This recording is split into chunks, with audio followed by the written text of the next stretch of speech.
Cette question, je me la suis beaucoup posée au cours de ma carrière sur le buy vs build. Et est-ce qu'il n'y a pas une troisième voie qui est prendre de l'open source et puis le manager soi-même. En fait, si t'as une équipe qui est plus tech, en fait, ils vont avoir envie de déployer eux-mêmes les choses. Est-ce que c'est bien, est-ce que c'est pas bien? Après ça, c'est... Moi, je pense que c'est important de rester un doueur. T'as aussi du leadership par vision qui marche aussi et t'as pas besoin d'être doueur pour le faire. Ce truc-là de quand ça pète, qu'il y a tout qui pète, que c'est la merde absolue et que du coup, tu vois, t'as le manager qui est en train de regarder tout le monde qui fait ce qu'il dit, ah bah moi je sais pas faire. Ouais. Moi ça m'énervait tellement. Aujourd'hui, je reçois Christelle qui est l'ex-Head of Data de Lydia et qui est maintenant Head of Data chez May, et Christophe Blefari, qu'on ne présente plus sur ce podcast, qui est un habitué maintenant. D'ailleurs, Christelle aussi, on en est déjà au moins au 3e ou 4e épisode. Quatrième. Donc voilà. Hello Christelle, ça va? Ouais, très bien.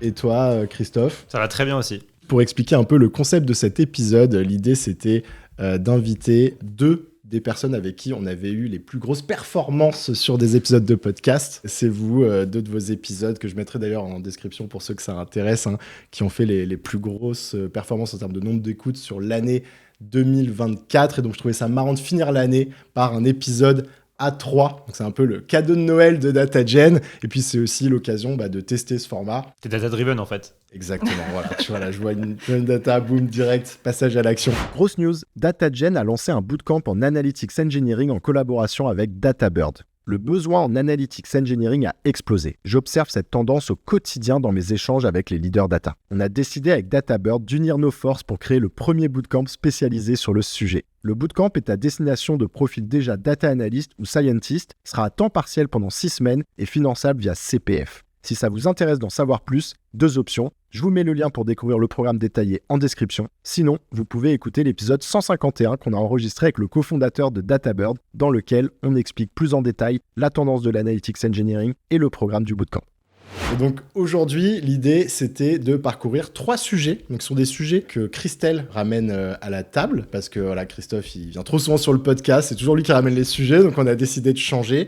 Et puis on finira en revanche par une news ou quelques news que Christophe a identifiées, notamment via sa newsletter ou dans le cadre de la rédaction de ta newsletter. J'ai 2 petits trucs. Ouais. Voilà, pour ceux qui ne connaissent toujours pas Christophe, il lit 10 000 articles par semaine minimum. Donc, Et encore, c'est quand je suis fatigué. Ok, donc c'est parti. Donc le premier sujet, Christelle, dont tu avais parlé, qui est un sujet qui t'a pas mal fait réfléchir ces derniers temps, c'était le fait que tu aies mis en place une stack open source, tu m'avais dit, mais déployée on-premise. Et je me sens que ça avait pas mal résonné, vu que sur le podcast, on parle souvent de modern data stack, d'outils managés, on parle quand même de moins en moins de on-premise, surtout lorsqu'on parle avec des startups. Donc ça avait pas mal résonné. Est-ce que tu peux nous en dire un peu plus sur ce sujet, le contexte, pourquoi, comment? Oui, bien sûr. Alors déjà, on-premise, on peut dire plein de choses là-dessus. Nous, ce qu'on fait, c'est que quand on peut, on déploie des outils ou des modèles open source sur du cloud qu'on manage nous-mêmes. Donc c'est pas non plus le on-premise, on n'a pas nos machines dans le garage, tout ça. Donc c'est un niveau un peu en dessous. En fait, cette question, je me la suis beaucoup posée au cours de ma carrière sur finalement le buy vs build. Et est-ce qu'il n'y a pas une troisième voie qui est prendre de l'open source et puis le manager soi-même? Ça a des avantages, ça a des inconvénients. Et c'est quelque chose sur lequel on travaille beaucoup et sur lequel je me pose beaucoup de questions au quotidien. Et un des gros avantages, tu m'avais dit, c'était quand même le coût. C'est souvent un problème qui revient quand même, c'est la modern data stack, c'est génial, mais ça coûte un bras. Et là, toi, tu m'avais dit que tu te retrouvais avec une stack performante pour un coût moindre. Ouais, on est en dessous des 500 € au mois pour ce qu'on déploie aujourd'hui. Après, on est une petite entreprise et c'est pas forcément les mêmes besoins. Mais en fait, si on déployait la même chose avec des vendeurs, en fait, on aurait des coûts de licence beaucoup plus élevés. On serait au moins à 1 500 – 2 000 € minimum. Donc déjà, ça, c'est quelque chose qui est important. Mais c'est pas que ça qui est important. C'est aussi le fait que nous, en étant une petite entreprise, pour les vendeurs, on n'est rien. Donc en fait, quand on a besoin d'une nouvelle feature ou quand on a un bug, en fait, on n'a personne en face pour nous aider. On n'a personne qui fait des adaptations. Et donc en fait, c'est aussi un peu une obligation parfois de devoir passer par de l'open source, parce que nous, ça nous est arrivé de contribuer pour améliorer un petit connecteur ou un petit truc qui était un peu niche pour tout le monde, mais qui était hyper important pour nous, et que les vendeurs n'avaient pas du tout envie d'investir dedans, quoi. Est-ce que tu peux nous citer peut-être quelques noms d'outils, juste pour qu'on se rende compte, est-ce qu'en fait c'est grosso modo des outils qu'on connaît qui ont des versions open source, ou est-ce que vraiment du coup la stack elle a une autre forme par rapport à ce qu'on va entendre souvent sur le podcast? Dans mon expérience aujourd'hui, donc à May, où vraiment il y a beaucoup de choses qui sont sorties, donc c'est un peu une expérience différente de quand j'étais à Lydia, où on était un peu obligé de construire des choses parce qu'en fait on était un peu en avance de phase sur les besoins et sur ce qu'avaient déjà sorti les vendeurs.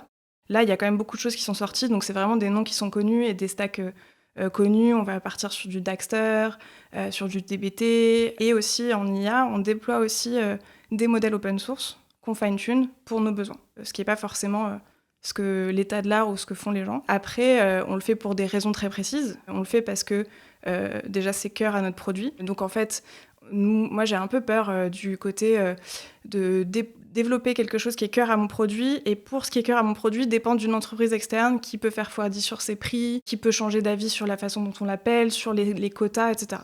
Donc ça, moi, ça me faisait peur pour nous. Et du coup, je dis pas que pour d'autres besoins, pour plus de l'interne, du RAG, on va pas passer sur des choses des vendeurs, mais vraiment pour ce qui est cœur produit. C'est Sam Altman qui avait dit en novembre dernier, enfin novembre 2023, que c'était super que tout le monde utilise son API parce que comme ça, il pourrait piquer toutes les idées des gens pour faire des produits avec.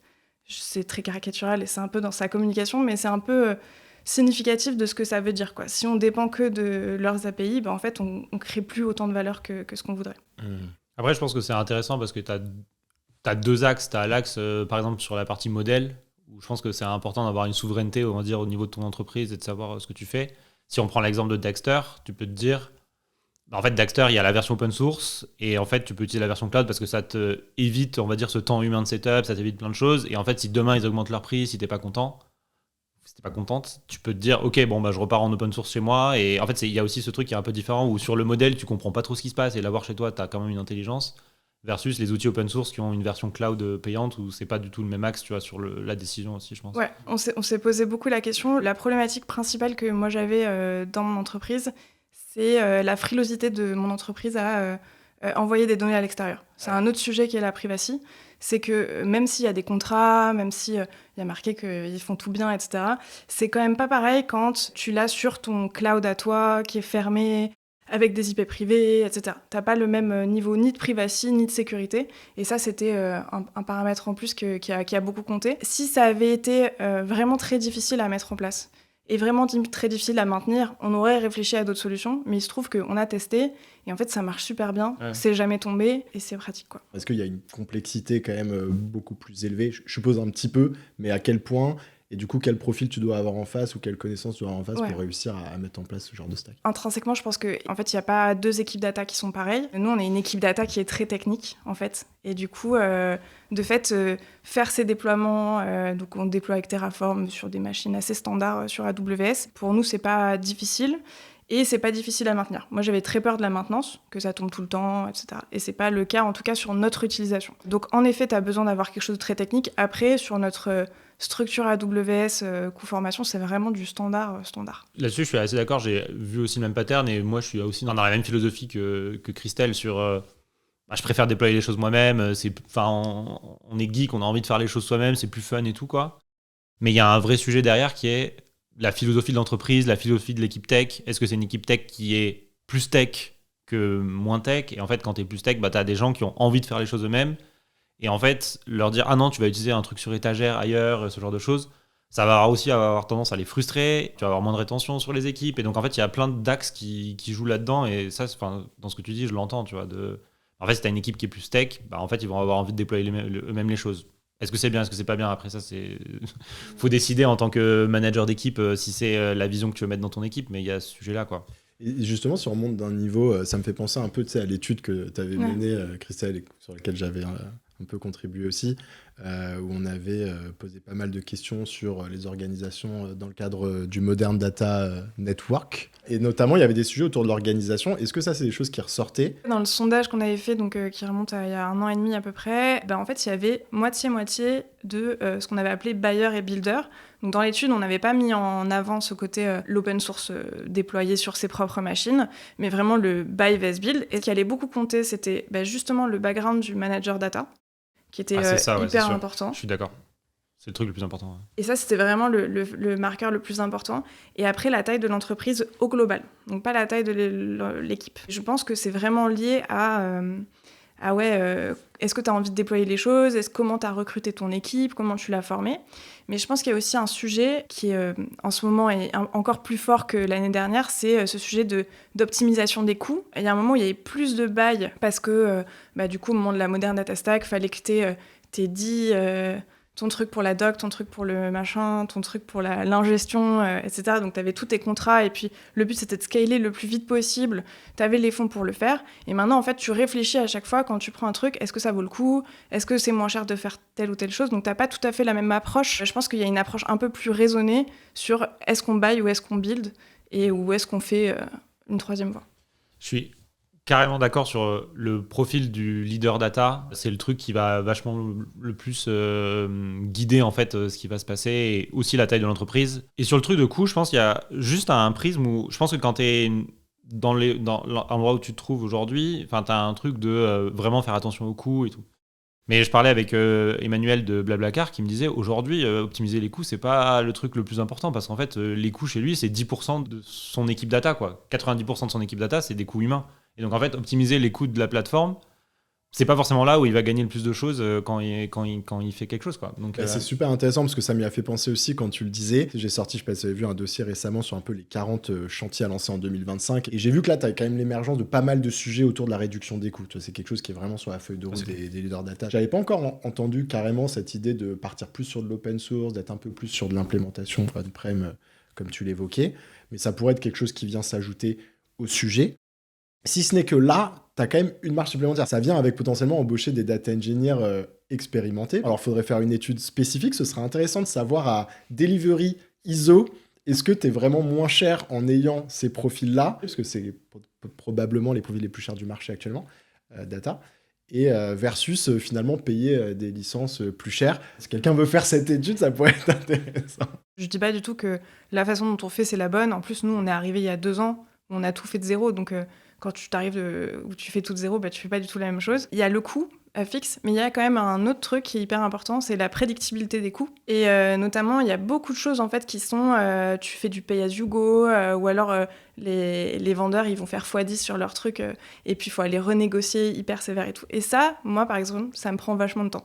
Donc c'est aussi moi ça qui me faisait peur, c'est de devoir aller négocier avec plein de vendeurs différents, pour tel ou tel outil, ah ben non, pourquoi on passe à 3000 et c'était pas à 2000. Enfin, j'ai eu plusieurs négociations comme ça parce qu'il y a une partie quand même, notamment sur la partie tech qui est plutôt du buy, et c'est vraiment, ça me prend du temps, et sur une équipe de 2 ou 3 comme on est là, en fait c'est aussi du temps où je passe pas à développer des trucs importants, quoi. Je vous propose qu'on passe sur le deuxième sujet. Donc, tu m'avais parlé, lorsqu'on s'est appelé Christelle, d'un de tes gros challenges du moment, à savoir comment tu arrives à concilier le fait d'être une doer, puisque tu le disais, toi, tu es une head of data technique, comme on dit, et en même temps, en revanche, de gérer d'autres trucs et probablement des projets de fond, enfin tes projets orientés management, des choses comme ça. Peut-être tu peux nous en dire un peu plus là-dessus. Mais en fait, c'est pas un sujet du moment, c'est un sujet que j'ai eu, je pense, tout le temps, depuis que je suis head of data chez Lydia, donc ça fait un petit peu de temps, je sais plus combien de temps. Et peut-être juste rajouter un poil de contexte, excuse-moi, parce que les gens se rendent pas forcément compte, mais tu es passé aussi par des univers très différents. Chez Lydia, tu avais monté une équipe où vous étiez arrivé à plusieurs dizaines de personnes. À 15 personnes. 15 personnes. Et là, tu as redémarré sur un contexte, donc chez mes plus petites startups, où tu as recommencé une équipe from scratch, où là, vous êtes quelques-uns. On est 3. Ouais, donc c'est intéressant d'avoir ta perspective aussi là-dessus. C'est assez différent, et dans les 2 cas, je me suis posé la question. Et d'ailleurs, quand je suis allée chez May, c'était aussi parce que j'avais une volonté d'avoir plus le temps pour être plus un doer. Chez Lydia, en fait, on me l'avait un peu reproché d'être resté trop un doer sur certains sujets, mais moi, je pense que c'est important de rester un doer, surtout quand on est dans des petites équipes et surtout quand on est un peu passionné par la tech, parce que c'est cool aussi d'aimer son métier, de faire des trucs qu'on aime. Et je pense que c'est important, donc déjà parce que moi, ça me plaît de faire ça et que j'aime bien me lever le matin et avoir envie d'aller au travail. Premièrement, mais c'est aussi, je pense que c'est important pour des questions de crédibilité, parce qu'en fait, même si on a fait dans le passé et que ça fait 10 ans qu'on n'a pas touché à la stack, en fait, être crédible quand tu donnes des conseils, quand tu réfléchis à une stratégie, moi, c'est pas mon truc, quoi. Moi, je sais pas être trop loin des sujets et avoir une idée sur comment on va y aller, pourquoi. Moi, j'aime bien comprendre les choses dans le détail. Et voilà, donc ça, c'est difficile, je trouve, pour la crédibilité de vraiment plus avoir touché depuis 10 ans et dire aux gens...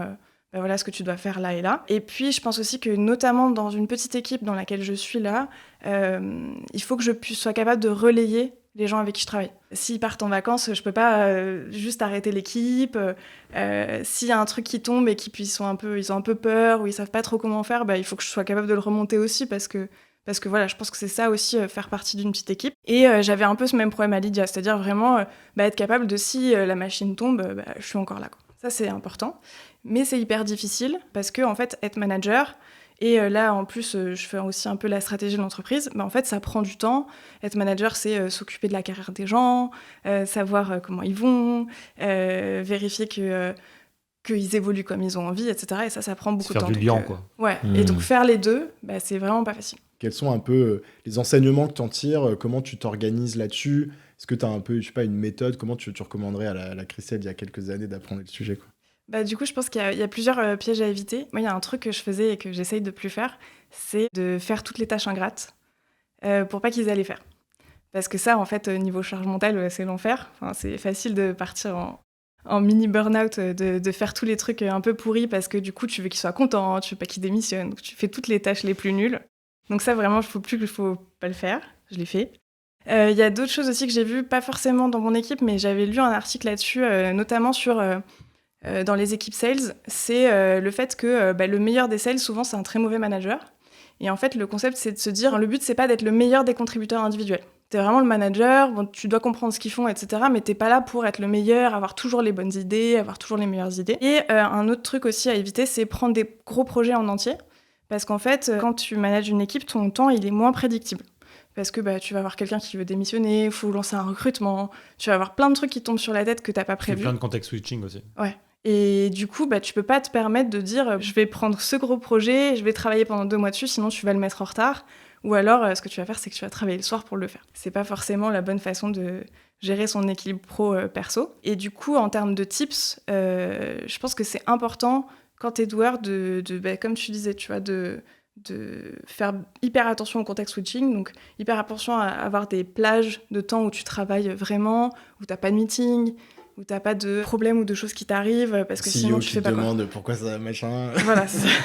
Alors c'est pas toujours facile à faire, mais je pense que c'est hyper important, et t'as plein de techniques un peu de productivité qui ont l'air un peu fake, mais moi que j'applique de temps en temps quand j'en ai besoin, genre tout ce qui s'appelle Pomodoro. Ah oui, c'est ce que j'allais dire. Ce genre de truc. C'est un peu gadget, mais en fait, ça t'aide à, sur des courts laps de temps, à être capable de délivrer. Et ça, je trouve que c'est important. Je pense que ça dépend. Quand tu commences à avoir une grosse équipe, tu peux pas être à la tête head of data et être doueur. Je pense que c'est... Là, j'y réfléchissais pendant que tu parlais. Je pense que c'est antinomique. Je pense que tu peux venir de la tech et savoir faire de la tech et comprendre ce que font les gens, mais tu ne peux plus être doueur dans le travail du quotidien. Tu peux être doueur en R&D ou ce genre de choses parce qu'en fait, tu voles au-dessus de tout le monde et parfois tu as des idées, tu creuses des choses le week-end et tu arrives avec des sujets et tu laisses les équipes après les reprendre. Mais tu peux pas être doueur en étant head of data de 20 personnes parce qu'en fait, ton travail en tant que head of data d'une équipe de 20 personnes, c'est plus temps de gérer ce qui se passe à l'intérieur parce que normalement, tu as mis des layers hiérarchiques avec des managers opérationnels qui sont potentiellement eux doueurs. C'est plutôt de faire que l'équipe data, elle marche en dehors de l'équipe data, dans l'entreprise, qu'elle rayonne. Et en fait, juste le travail de faire rayonner l'équipe data en dehors de l'équipe data, c'est un travail à temps plein et tu ne peux pas être doueur quand c'est ça ton travail, quoi. Quand ton travail, c'est de faire un peu de la politique dans l'entreprise pour prouver le ROI de l'équipe data, chose que personne ne sait faire, déjà, c'est un travail à temps plein, je pense. Donc il y a ce sujet-là. Après, c'est vraiment un truc perso parce que je pense que c'est aussi lié à le syndrome de l'imposteur, par exemple. Il y a beaucoup de gens qui sont doueurs parce que, par exemple, là, dans ce que disait Christelle, c'est que c'est dur d'être crédible. Enfin, je pense que c'est lié à la crédibilité. La crédibilité, c'est aussi potentiellement lié au syndrome de l'imposteur, où en gros, tu manages des gens, donc tu as envie que les gens te fassent confiance, tu as envie d'avoir un leadership En fait, tu as plusieurs manières de leadership. Il y a le leadership technique, notamment. Et le leadership technique, c'est assez facile à asseoir si tu es techniquement plus fort que les gens que tu manages. Mais du coup, ça t'implique d'être doueur, de prouver, de prove the point, quoi. Et après, tu as aussi du leadership, pas technique, mais du leadership par vision, qui marche aussi. Et tu n'as pas besoin d'être doueur pour le faire. Et donc après, c'est chacun, les relais qu'il trouve en lui-même, ses forces et ce genre de choses, quoi. Il y a quand même un truc sur la définition de doueur qu'on a depuis tout à l'heure, parce que je pense que c'est ça aussi qui joue, c'est qu'est-ce qu'on entend par doueur ? Est-ce que doueur, ça veut dire exactement genre prendre un projet, être le seul responsable, ou est-ce que ça veut dire être capable de, s'il y a besoin, regarder dedans, tu vas s'intéresser un peu aux détails et pas être juste sur la couche ce qu'on te présente pour essayer de challenger tes équipes, etc. Et c'est pas tout à fait pareil. Je pense qu'en effet, quand t'es à plus de 5 personnes, de toute façon, moi je l'ai vu à Lydia, c'était impossible pour moi de suivre un projet de bout en bout, de le délivrer de bout en bout toute seule. Donc le but, c'était que je sois jamais toute seule, parce que sinon, tu le mets en retard, etc. Mais par contre, être capable de comprendre un peu la finesse et la complexité pour, tu vas pas avoir ce truc de... parfois, quand t'as un manager qui comprend pas vraiment ce que tu fais, tu te dis, là, vraiment, j'ai mis beaucoup de temps pour faire ce truc-là, parce que c'était difficile, parce que voilà, alors que ça a l'air d'être quelque chose de rien.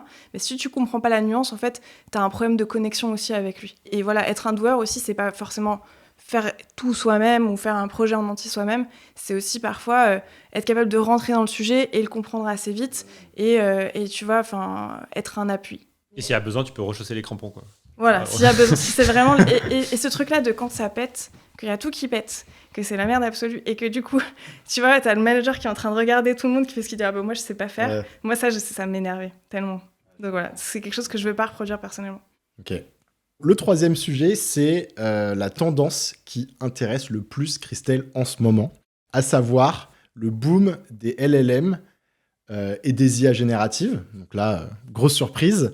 Mais plus spécifiquement, en fait, à quel point ça va venir faire évoluer le rôle des leaders data ou des équipes data de manière générale. Voilà, je te laisse peut-être introduire le sujet. Ouais, je pense que c'est un gros sujet, donc je pense qu'il y a aussi un peu une fatigue médiatique sur ce sujet. J'ai l'impression qu'on arrive quand même un peu sur un creux de la vague en ce moment, sur ce sujet-là. Et j'ai lu 2-3 stats, mais par exemple, j'ai lu que dans les outils genre Gemini et Copilot, il y avait un taux d'adoption qui était en dessous des 20%. Et donc, du coup, pour l'instant, ça passait pas encore bien la barrière, au moins dans le domaine du B2B. Et du coup, moi, ce qui m'intéresse là, c'est comment notre rôle en tant qu'équipe data il va changer, comment on s'adapte à ces nouvelles technologies et ce nouveau paradigme en fait qui change beaucoup, je trouve, sur certains sujets, ce qu'on doit faire, notamment sur les domaines de la data science qui n'ont pas été beaucoup bougés en 10 ans, et comment on évite de passer à côté de cette vague-là et que ce soit récupéré par d'autres équipes. Oui, notamment parce que, on en a déjà parlé aussi avec toi, Christophe, sur le sujet, mais... il y a pas mal de gens qui commencent à dire une certaine partie, en tout cas, de la discipline ou des activités autour des IA génératives pourrait tout à fait être récupérée par des équipes tech classiques lorsqu'on est sur de l'appel API. Par ailleurs, ça, moi, j'en ai parlé avec quelques leaders data aussi, tu as parfois des projets qui sont même montés complètement par des équipes métiers parce que parfois la barrière tech elle est un peu moins haute, en tout cas pour initier des sujets. Tu vois, c'était notamment chez Ledger, dans l'épisode qu'on a fait sur leur stratégie générative. Ils disaient que c'était un profil métier qui avait développé, qui avait une grosse appétence tech, le chatbot Customer Success. Et donc, c'est vrai que ça commence à popper un peu de partout. Et tout ça, c'est bien. Mais quel est le rôle de l'équipe data dans tout ça ? Moi, je pense que c'est important que ça vienne quand même des équipes aussi, qu'ils en aient envie, déjà, parce que, en fait, quand c'est toujours l'équipe data qui propose des nouveaux sujets ou des nouveaux trucs au business, en fait, c'est pas forcément très adopté. Et puis, en plus, c'est pas forcément construit exactement pour ça qu'a besoin l'équipe. Donc, c'est hyper important dans ces sujets-là d'intégrer les équipes. Mais par contre, je pense que c'est bien quand même d'avoir un espèce de petit patronage, comme on a sur l'analytics, même sur le self-service, en fait, avoir un petit patronage de l'équipe data, ne serait-ce que parce que souvent, en fait, ces trucs-là, ils sont backés par de la data. Donc, c'est bien qu'il y ait une équipe qui s'intéresse à ce sujet-là et à sa qualité avant que ce soit utilisé pour prendre des actions. Et aussi parce que...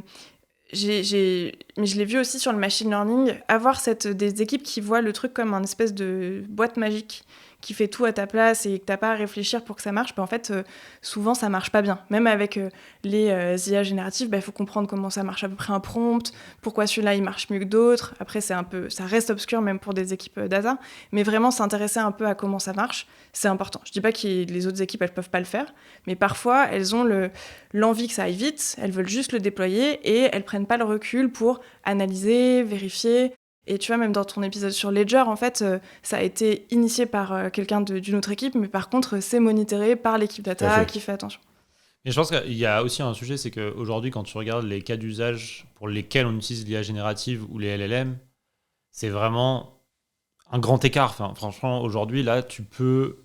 Et je vois des gens qui l'utilisent à tellement d'endroits différents, et je pense qu'il y a malheureusement, par exemple, quand tu dis de patronage de l'équipe data, il n'y a pas une seule réponse pour être patron de tous les cas d'usage du LLM dans une entreprise, quoi. Parce qu'en fait, tu peux aller de quelqu'un qui est en Shadow IT / Shadow Data est en train d'utiliser ChatGPT et de mettre des trucs dans un prompt ChatGPT dans son navigateur au fin fond de la finance ou au fin fond des ops, quoi, à l'équipe data qui l'utilise dans son IDE pour être plus productif. Et en fait, c'est pas parce que tu vas déployer un LLM en interne que tu vas être capable d'arriver à adresser ces deux cas d'usage qui sont totalement différents. Même si tu peux déployer genre un truc en interne, il y a des trucs qui sont quand même un grand écart et tu peux aussi l'utiliser dans le produit. Le produit va pouvoir potentiellement faire maintenant de la classification avec du LLM. C'est de plus en plus utilisé aujourd'hui, d'utiliser des LLM pour faire de la classification. Ça peut être un patronage très, très distant, c'est-à-dire organiser des formations, être un point de relais quand ils se posent des questions. Tu vas avoir des espèces de séances un peu de co-dev où tu vas t'expliquer comment toi tu fais pour optimiser ton temps de travail avec ce machin. C'est pas forcément vraiment être à l'initiative de tous les sujets, c'est pas du tout le but.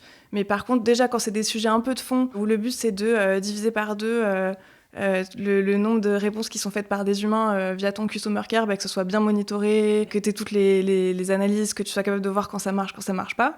Et après, quand c'est plus des petits sujets pour faire de la classification, pour faire ça, que tu aies quand même un relais avec ton équipe data qui puisse être là pour soit te former, soit te donner des pistes pour avancer. Et là où je trouve que ça change, nous, notre métier, c'est que en fait, il faut qu'on soit formé à ces nouveaux trucs, il faut qu'on s'y intéresse. Faut qu'on comprenne comment ça marche parce qu'en fait on va vite nous demander de le mettre dans le produit. Quand toi tu bosses, donc comme c'est mon cas, dans une entreprise qui fait un SaaS B2B, mais en fait tu dois te poser la question de en fait il va falloir que moi aussi je fasse un chatbot ou quelque chose qui permette à l'interface d'être beaucoup plus simple, qui permette à l'utilisateur de vraiment accélérer son mode de fonctionnement. Et je pense que là, il faut vraiment que nous, on se forme et qu'on devienne meilleurs sur ces sujets-là et qu'on laisse pas passer le train parce que c'est quelque chose qu'on va devoir faire dans le futur, quoi. Juste un dernier point, je pense qu'aussi en termes de leader data, enfin de manager data, moi je pense beaucoup à la carrière des gens avec qui je travaille. Et je pense les pousser à se former sur ces sujets. Parce qu'en fait, ils vont pas passer leur vie dans la même entreprise, ils vont bouger d'entreprise. Et les pousser à se former sur ce sujet et à faire des premiers essais, etc., c'est aussi de leur rendre service pour leur futur. Parce que même si c'est pas exactement ce qu'ils feront, même s'il y a plein de structures d'entreprise qui vont monter, je pense qu'aujourd'hui, ça va être une compétence qui va être attendue. Et si on l'a pas, en fait, ça va être compliqué après. Pas forcément très compliqué, mais on va pas avoir la même place sur le marché. Bon, je vous propose qu'on passe à la tant attendue news de Blef. Tu me teases trop. Vas-y. Aujourd'hui, j'ai deux news. Il y en a une qui est plutôt, on va dire, managériale et soft skill, et l'autre qui est plutôt technique. Je vais plutôt commencer par la technique. J'ai vu un article d'un créateur de contenu qui s'appelle Simon Spati, qui fait du data engineering et qui crée pas mal de contenu autour du data engineering. Il a écrit un article sur un truc qu'il appelle la Gen BI, et je trouve ça assez intéressant. En gros, la tendance qui est un peu derrière, c'est la BI as code. C'est l'idée de déclarer sa BI dans du code, et donc de le faire de manière déclarative, et donc de plus être dans une UI où tu drag and drop des choses, et en fait, ta BI, c'est de la config YAML, du code Python, whatever. Et donc, il y a quelques outils sur ce prisme-là. Si je peux en citer quelques-uns, on va dire, il y a Lightdash, Evidence et Real Data, qui notamment a écrit l'article avec Simon, enfin en guest avec Simon. Et en gros, Simon, il dit la BI as code, c'est une première partie, et tu as l'étape d'après, le mile d'après, c'est la Gen BI.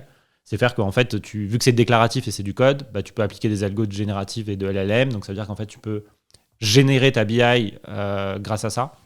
Et c'est assez intéressant. Donc l'article est assez profond.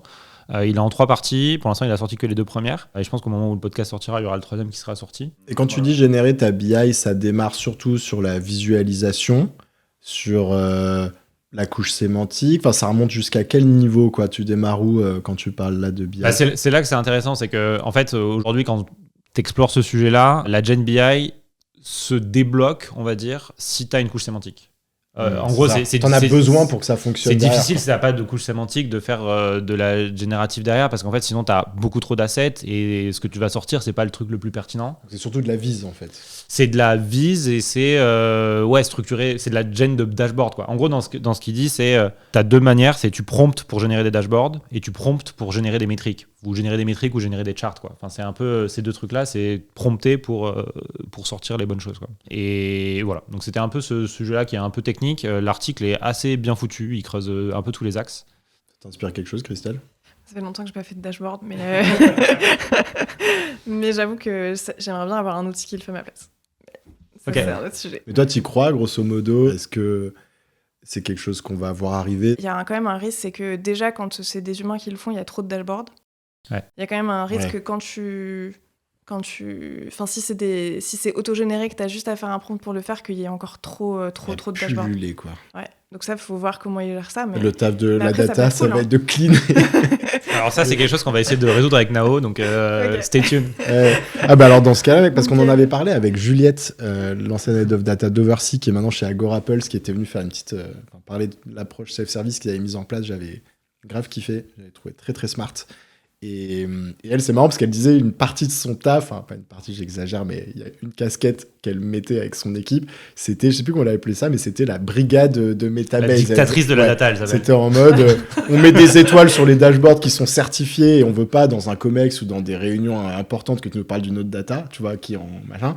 Et puis on kill des dashboards, quoi. Genre on passe sur les dashboards qui sont Mais pas en- utilisés, bam, bam, bam. Ça savait pas parce qu'il dit en fait au bout d'un moment, c'est le problème du self-service, c'est que ça pullule de partout et ça devient trop le bordel. Et après, on te demande d'expliquer le chiffre du gars d'à côté.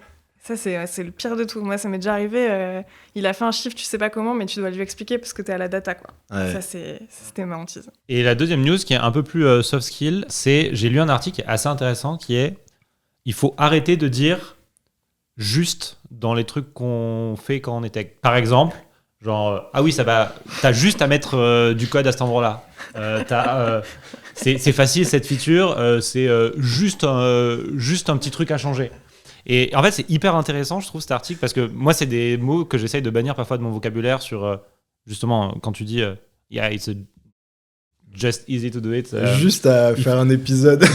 Non, et voilà, et en fait, il y a un article qui parle de ça dans la tech, de bannir juste de son vocabulaire, parce qu'en fait, juste, pas tout le monde a le même référentiel, et en fait, du coup, quand tu as une discussion, ça gatekeep vachement les gens, où en gros, tu dis juste, ah, c'est hyper facile, t'as juste à faire ça. Et en fait, la personne en face, elle est 3 ans d'expérience de moins que toi, elle est complètement perdue, elle est en panique partout. Oui. Ou vous n'êtes pas exactement au même secteur et c'est le profil justement qui est pas très tech. Ça me fait penser à la discussion de tout à l'heure où le leader qui est pas très tech et qui s'est dit mais attends, t'as juste à ingérer cette donnée. C'est Enfin. ça. Et voilà, et il y a plein de mots dans notre vocabulaire qu'on a comme ça là qui sont très chargés, qu'il faut qu'on arrive à bannir quoi, pour être beaucoup plus inclusif. Bon bah écoute, je mettrai ces 2 excellentes news en description. Je mettrai aussi bien sûr un peu les différents épisodes dont on a parlé ou les ressources que vous me partagerez. Dites-nous dans l'audience ce que vous avez pensé de cet épisode pour cette grande première chez DataGen, épisode A3, discussion un peu plus informelle, un peu comme on fait de temps en temps avec Blef. Moi j'ai trouvé ça super intéressant, mais voilà, dites-nous en commentaire, quelle que soit la plateforme sur laquelle vous êtes. Profitez-en pour vous abonner. Et peut-être aussi nous préciser si vous avez d'autres sujets en tête, si vous avez des suggestions de formats qui vous sont venus pendant que vous écoutiez cet épisode. Merci beaucoup Christelle en tout cas d'être venue avec ces sujets super intéressants. Merci. Et puis merci Blef Avec plaisir. de répondre présent à chaque appel. À plus. Merci d'avoir écouté cet épisode. Si vous souhaitez soutenir le podcast, vous pouvez m'ajouter sur LinkedIn, puis liker et commenter les posts que je fais chaque semaine pour présenter les épisodes. C'est ce qui m'aide le plus à faire connaître DataGen. Merci et à bientôt.